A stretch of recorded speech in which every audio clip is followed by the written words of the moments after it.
जिंदगी का हर पल लाजवाब होना हो, जिंदगी के हर सवाल का जवाब होना चाहिए। फर्क नहीं पड़ता कि कितनी ही देर लगे, इंसान जिंदगी में कामयाब होना चाहिए।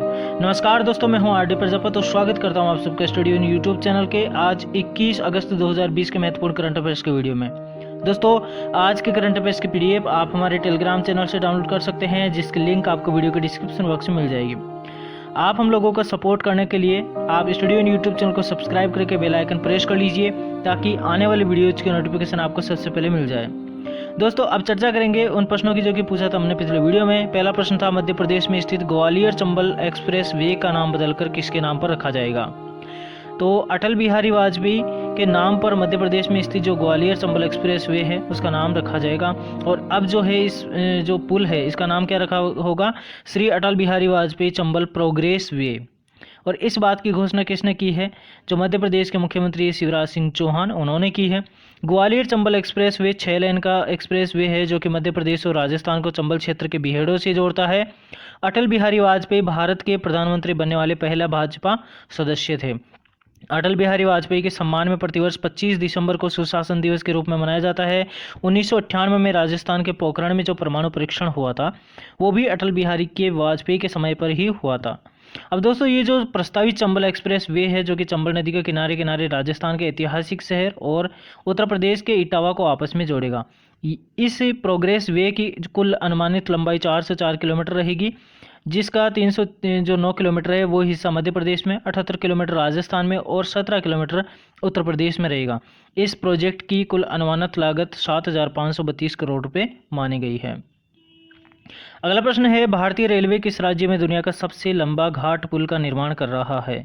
तो मणिपुर में दुनिया का सबसे लंबा घाट पुल का निर्माण भारतीय रेलवे कर रहा है। और इसके बारे में चर्चा करें तो ये 141 मीटर ऊंचाई पर होगा, जो कि सबसे ऊंचाई पर होगा। और ये घाट पुल यूरोप में स्थित 139 मीटर के माला रिजिका वायाडक्ट मोंटेनिग्रो के मौजूदा रिकॉर्ड को तोड़ेगा। और इस घाट पुल की कुल अनुमानित लागत है 280 करोड़ रुपए और ये मार्च 2022 तक पूरा हो जाएगा। अब रिवीजन करेंगे पिछले वीडियो के प्रश्नों का। पहला प्रश्न है, मेघालय के नए राज्यपाल निम्न में से कौन नियुक्त किए गए हैं? तो गोवा के जो वर्तमान राज्यपाल थे सत्यपाल मलिक, उनको मेघालय का नया राज्यपाल नियुक्त किया गया है। और महाराष्ट्र के जो राज्यपाल है वर्तमान में भगत सिंह कोश्यारी, उनको गोवा का अतिरिक्त प्रभार सौंपा गया है। अगला प्रश्न है, विश्व मानवता दिवस कब मनाया जाता है? तो 19 अगस्त को विश्व मानवता दिवस मनाया जाता है। अगला प्रश्न है, भारतीय प्रतिभूति और विनिमय बोर्ड सेबी ने किसे अपना कार्यकारी निदेशक नियुक्त किया है? तो जीपी गर्ग को भारतीय प्रतिभूति और विनिमय बोर्ड यानी कि सेबी ने अपना कार्यकारी निदेशक नियुक्त किया है। अगला प्रश्न है, हाल ही में फिल्म डैश निशिकांत कामत का निधन हो गया। वे निर्देशक और फिल्म निर्माता थे और उनका हाल ही में निधन हो गया है। अगला प्रश्न है, राष्ट्रीय खेल पुरस्कार चयन समिति ने भारत के सर्वोच्च खेल सम्मान राजीव गांधी खेल रत्न पुरस्कार 2020 के लिए किन खिलाड़ियों के नाम की सिफारिश की है? तो रोहित शर्मा एक क्रिकेटर है, विनेश फोगाट पहलवान, मनिका बत्रा टेबल टेनिस खिलाड़ी, एम थंगवेलु पैरालंपिक खिलाड़ी। इन चारों खिलाड़ियों का नाम राजीव गांधी खेल रत्न पुरस्कार के लिए चयनित किया गया है। अगला प्रश्न है, समुद्री उत्पाद निर्यात विकास प्राधिकरण द्वारा गुणवत्ता नियंत्रण लैब कहाँ स्थापित की गई है? तो गुजरात में स्थापित की गई है समुद्री उत्पाद निर्यात विकास प्राधिकरण द्वारा गुणवत्ता नियंत्रण लैब। अगला प्रश्न है, हाल ही में जाने माने डैश पंडित जसराज का निधन हो गया। तो ये शास्त्रीय संगीत गायक थे पंडित जसराज और इनका हाल ही में निधन हो गया है। अगला प्रश्न है, किस मंत्रालय ने आयुष फॉर इम्यूनिटी अभियान शुरू किया है? तो आयुष मंत्रालय द्वारा आयुष फॉर इम्यूनिटी अभियान की शुरुआत की गई है। तो ये तो होगी रिवीजन की बात। अब चर्चा करेंगे आज यानी 21 अगस्त 2020 के महत्वपूर्ण करंट अफेयर्स की। और उससे पहले बोलेंगे कि स्टूडियो यूट्यूब चैनल को अभी तक आपने सब्सक्राइब नहीं किया है तो सब्सक्राइब कर लीजिए, बेल आइकन प्रेस कर लीजिए, ताकि आने वाले वीडियोज़ की नोटिफिकेशन आपको सबसे पहले मिल जाए। आज का पहला प्रश्न है, भारतीय अक्षय ऊर्जा दिवस कब मनाया जाता है? तो प्रतिवर्ष जो है 20 अगस्त को भारतीय अक्षय ऊर्जा दिवस मनाया जाता है। और दोस्तों, अक्षय ऊर्जा का क्या महत्व है इसको चिन्हित करने के लिए तथा इसका उपयोग जो है उसके प्रति जागरूकता बढ़ाने के लिए ये दिवस मनाया जाता है। वर्ष 2004 में अक्षय ऊर्जा विकास कार्यों का समर्थन करने और ऊर्जा के पारंपरिक स्रोतों के बजाय अक्षय ऊर्जा स्रोतों का उपयोग बढ़ावा देने के लिए भारतीय अक्षय ऊर्जा दिवस की शुरुआत की गई थी। 20 अगस्त को भारत के जो पूर्व प्रधानमंत्री थे राजीव गांधी, उनकी जयंती के रूप में अक्षय ऊर्जा दिवस को घोषित किया गया था। किसके द्वारा? 2004 में जो तत्कालीन प्रधानमंत्री थे मनमोहन सिंह, उनके द्वारा। अब दोस्तों अक्षय ऊर्जा क्या होती है? तो अक्षय ऊर्जा वो होती है जो जिसको नवीकरणीय ऊर्जा भी कहते हैं, जैसे कि सौर ऊर्जा, पवन ऊर्जा, जल विद्युत ऊर्जा, ज्वार भाटा से प्राप्त ऊर्जा, बायोगैस या फिर जैव ईंधन। तो ये सब क्या है? नवीकरणीय ऊर्जा के स्रोत होते हैं, इनको अक्षय ऊर्जा भी कहा जाता है। तो अक्षय ऊर्जा दिवस कब मनाया जाता है? 20 अगस्त को। इस बात को आप नोट डाउन कर लीजिए। अगला प्रश्न है, भारत में सद्भावना दिवस कब मनाया जाता है? तो प्रतिवर्ष 20 अगस्त को सद्भावना दिवस मनाया जाता है। और जो हमारे पूर्व प्रधानमंत्री थे राजीव गांधी, उनके जन्म दिवस पर जो है भारत में सद्भावना दिवस मनाया जाता है। इस बार जो है ये 66वीं जयंती थी राजीव गांधी जी की। और भारतीय राष्ट्रीय कांग्रेस ने उनकी मृत्यु के एक साल पश्चात यानी कि 1992 में राजीव गांधी सद्भावना पुरस्कार की शुरुआत भी की थी।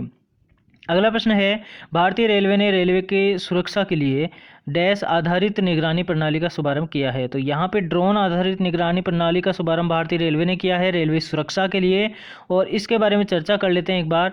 तो भारतीय रेलवे ने रेलवे सुरक्षा के लिए ड्रोन आधारित निगरानी प्रणाली की शुरुआत की। रेलवे सुरक्षा बल अब बड़ी संख्या में रेलवे सुरक्षा के लिए ड्रोनों का इस्तेमाल करेगा।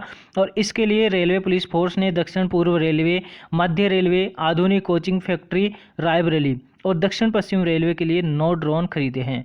ये जो खरीदे गए ड्रोन है वो रियल टाइम ट्रैकिंग के साथ साथ वीडियो स्ट्रीमिंग की क्षमता को भी के साथ भी सशक्त बनाए गए हैं।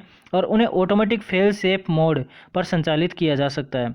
मध्य रेलवे के मुंबई डिवीजन द्वारा स्टेशन परिसर यानी कि स्टेशन पर, रेलवे ट्रैक पर और यार्ड यानी कि जहाँ पर ये इंजन वगैरह खड़े होते हैं वहाँ पर कार्यशालाओं में बेहतर सुरक्षा और निगरानी के लिए 2 निंजा UAV यानी कि ड्रोन खरीदे हैं। दोस्तों भारतीय रेल की बात करें तो रेल मिनिस्टर वर्तमान में है पीयूष गोयल और रेल राज्य मंत्री है सुरेश अंगाड़ी। भारतीय रेल जो है उसका हेडक्वार्टर न्यू दिल्ली में है और भारतीय रेल की स्थापना हुई 16 अप्रैल 1845 को। तो इन सब चीज़ों को आप नोट करके रखिए, याद रखिए, कई बार पूछ लेता है इनको भी। आज का अगला प्रश्न है, हाल ही में किस कंपनी ने बाढ़ पूर्वानुमान के पहल के लिए भारतीय केंद्रीय जल आयोग के साथ साझेदारी की है? तो गूगल ने बाढ़ के लिए जो पूर्वानुमान की पहल है उसके लिए भारतीय केंद्रीय जल आयोग के साथ में साझेदारी की है। ये जो पहल है इसमें गूगल देश भर में बाढ़ को लेकर के विभिन्न क्षेत्रों में लोगों को सार्वजनिक सूचनाएं भेज रहा है और ये पहल गूगल पिछले कई महीनों से चला रहा है। अब जो है उसने केंद्रीय जल आयोग के साथ में इसके लिए समझौता किया है। और इस पहल के साथ क्या होगा, एंड्रॉयड फ़ोन के साथ कोई भी उपयोगकर्ता बाढ़ से संबंधित या जल स्तर से संबंधित अलर्ट प्राप्त कर सकता है। इसके लिए गूगल कलर कोडेड नक्शे पेश कर रहा है जो कि बाढ़ वाले क्षेत्रों को दर्शाता है। मानचित्र को जूम कर करके और कोई भी देख सकता है कि वर्तमान में जल स्तर किस क्षेत्र में कितना है। ठीक है, तो इस बारे में जानकारी आसानी से मिल जाएगी। दोस्तों यहाँ पे गूगल की बात हो रही है तो गूगल की स्थापना हुई थी 4 सितंबर 1998 में कैलिफोर्निया संयुक्त राज्य अमेरिका में और वर्तमान में जो हेडक्वार्टर है वो भी कैलिफोर्निया संयुक्त राज्य अमेरिका में है। वर्तमान में गूगल के CEO और फाउंडर है सुंदर पिचाई, तो याद रखिए इस बात को। अगला प्रश्न है, स्पोर्ट्स आईवियर ब्रांड ओकले के भारत में नए ब्रांड एम्बेसडर कौन बने हैं? तो रोहित शर्मा को ओकले ने अपना भारत में ब्रांड एम्बेसडर बनाया है। और इनके बारे में चर्चा करें तो इस साझेदारी के तहत रोहित शर्मा विशेष रूप से स्पोर्ट्स लेंस के लिए तैयार किए गए पेटेंटेड प्रेस तकनीक से लेस ओकले आईवियर पहनेंगे, सन ग्लासेस पहनेंगे, जो गॉगल है वो पहनेंगे। वह विराट कोहली, युवराज सिंह और मिलिंद सोमन की श्रेणी में शामिल हो गए जिन्होंने उनसे पहले ब्रांड का समर्थन किया है। मतलब कि विराट कोहली, युवराज सिंह और मिलिंद सोमन इन खिलाड़ियों ने पहले ओकले के लिए जो है ब्रांड एम्बेसडर ये ओकले के लिए ब्रांड एम्बेसडर बन चुके हैं और अब जो है रोहित शर्मा भी इसी लाइन में आ गए हैं। अगला प्रश्न है, सेंट्रल बैंक ऑफ इंडिया के मुख्य जोखिम अधिकारी के रूप में किसे नियुक्त किया गया है? तो अश्विनी कुमार शुक्ला को सेंट्रल बैंक ऑफ इंडिया के मुख्य जोखिम अधिकारी के रूप में चुना गया है और उनका कार्यकाल 3 अगस्त से प्रभावी हो गया। वह भारतीय स्टेट बैंक में जोखिम प्रबंधन विभाग के महाप्रबंधक भी रह चुके हैं। अब दोस्तों पिछले 20 साल में जो है वित्त मंत्रालय द्वारा अपने सुधार कार्यक्रमों के तहत जो है सरकारी बैंकों को बाजार से मुख्य जोखिम अधिकारी नियुक्त करने की अनुमति दे दी थी। मतलब ये कि गवर्नमेंट की तरफ से जो है जोखिम अधिकारी नियुक्त करने की ज़रूरत नहीं है, बाहर से भी हायर कर सकते हैं। तो इस तरह से जो है बाहर से नियुक्ति करने वाला सेंट्रल बैंक ऑफ इंडिया पहला सरकारी बैंक बना है जिसने जोखिम अधिकारी को बाहर से नियुक्त किया है। अगला प्रश्न है, अच्छा इससे पहले एक बार और बात कर लेते हैं, सेंट्रल बैंक ऑफ इंडिया है तो उसके बारे में बात करें तो हेडक्वार्टर मुंबई में स्थित है, मुंबई महाराष्ट्र में, और MD और CEO है पल्लव महापात्रा। और सेंट्रल बैंक ऑफ इंडिया की जो स्थापना हुई वो हुई 21 दिसंबर 1911 को। अगला प्रश्न है अभिनव उपलब्धियों पर संस्थानों की अटल रैंकिंग यानी कि ARIIA 2020 में किस संस्थान ने शीर्ष स्थान प्राप्त किया। तो IIT मद्रास ने अभिनव उपलब्धियों पर संस्थानों की जो अटल रैंकिंग है उसमें शीर्ष स्थान प्राप्त किया है और दूसरी बार इसने ये रैंकिंग हासिल की है। इस बात की घोषणा भारत के उपराष्ट्रपति है एम वेंकैया नायडू। उन्होंने शिक्षण संस्थानों के लिए Atal ranking of institution on innovation achievement यानी कि ARIIA 2020 की लिस्ट जारी की और अटल रैंकिंग 2020 की केंद्र द्वारा वित्त पोषित संस्थानों की श्रेणी में पिछले साल की तरह IIT मद्रास को सर्वश्रेष्ठ संस्थान का दर्जा दिया गया है। तो यहाँ पर ध्यान रखने की बात है कि जो वित्त पोषित संस्थान है केंद्र द्वारा, उस रैंकिंग में किसने रैंक हासिल की है, IIT मद्रास ने। पिछले वर्ष भी IIT मद्रास ने ही यह दर्जा हासिल किया था। दूसरे स्थान पर IIT मुंबई, तीसरे स्थान पर IIT दिल्ली और चौथे स्थान पर IISc बेंगलुरु और पांचवें स्थान पर है IIT खड़गपुर। वहीं प्राइवेट संस्थान की बात करें तो Kalinga institute of industrial technology Orissa पहले स्थान पर है प्राइवेट संस्थानों के हिसाब से, और IIT के हिसाब से IIT मद्रास है।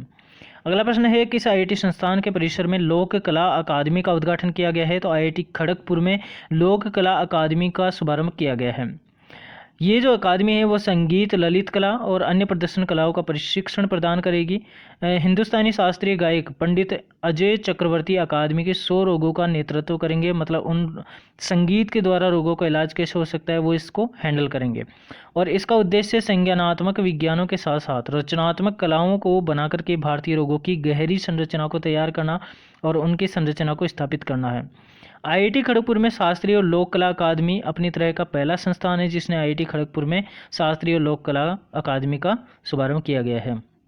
अगला प्रश्न है किस बैंक ने सभी बचत खातों के लिए न्यूनतम शेष राशि, पेनल्टी तथा SMS शुल्क माफ किया है। तो स्टेट बैंक ऑफ इंडिया ने यानी कि SBI बैंक ने जो है न्यूनतम शेष राशि होती है बचत खातों में, जैसे 2000-3000 रुपये रखना होता है, उससे कम नहीं रख सकते। अगर रखते हैं कम तो फिर उससे क्या होता है, मतलब कुछ चार्जेस करते हैं, पेनल्टी करती है। ऐसे ही जो SMS शुल्क होता है, तो इन दोनों चीज़ों को जो है स्टेट बैंक ऑफ इंडिया ने माफ़ कर दिया है।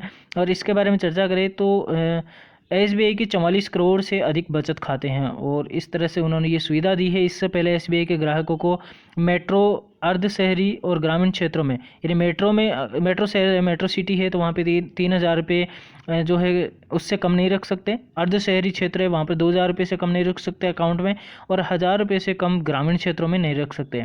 तो ये मासिक शेष बनाए रखना पड़ता था, लेकिन अब जो है अगर इससे कम भी राशि है तो भी कोई पेनल्टी कटेगी नहीं। SBI ने इस बात की छूट दी है। स्टेट बैंक ऑफ इंडिया की बात करें दोस्तों तो 2 जून 1806 को कोलकाता में बैंक ऑफ कोलकाता के रूप में स्थापना हुई और फिर 1 जुलाई 1955 में स्टेट बैंक ऑफ इंडिया के नाम से इसका नामकरण हुआ और जो है पूरे देश में इसकी संस्थाएं खुली। हेडक्वार्टर वर्तमान में स्टेट बैंक ऑफ इंडिया का है मुंबई महाराष्ट्र में और चेयरमैन है रजनीश कुमार। तो इन चीज़ों को आप जरूर से नोट डाउन करिए जो कि एक्स्ट्रा आपको बताई जाती है। इसी के साथ में अब चर्चा करेंगे आपके लिए जो प्रश्न है उनकी। मेघालय के राज्यपाल निम्न में से कौन नियुक्त किए गए हैं और विश्व मानवता दिवस कब मनाया जाता है। इन दोनों प्रश्नों का जवाब आपको कमेंट बॉक्स में देना है, पूरी डिटेल के साथ में आपको लिखना है। तो ठीक है दोस्तों, इसी के साथ में जो है आज 21 अगस्त 2020 के जो महत्वपूर्ण करंट अफेयर्स का सेशन है वो समाप्त होता है। आपको वीडियो कैसा लगा जरूर से बताइए। आपको पसंद आया तो लाइक बटन जरूर से प्रेस करना, अपने दोस्तों के साथ में शेयर करना, और स्टडी ऑन यूट्यूब चैनल को अभी तक भी आपने सब्सक्राइब नहीं किया है तो सब्सक्राइब कर लीजिए और बेल आइकन प्रेस करके रखिए ताकि आने वाले वीडियोज जो हैं उनकी नोटिफिकेशन आपको सबसे पहले मिल जाए। ठीक है दोस्तों, इसी के साथ हम विदाई लेते हैं। Thank you so much. जय हिंद, जय भारत।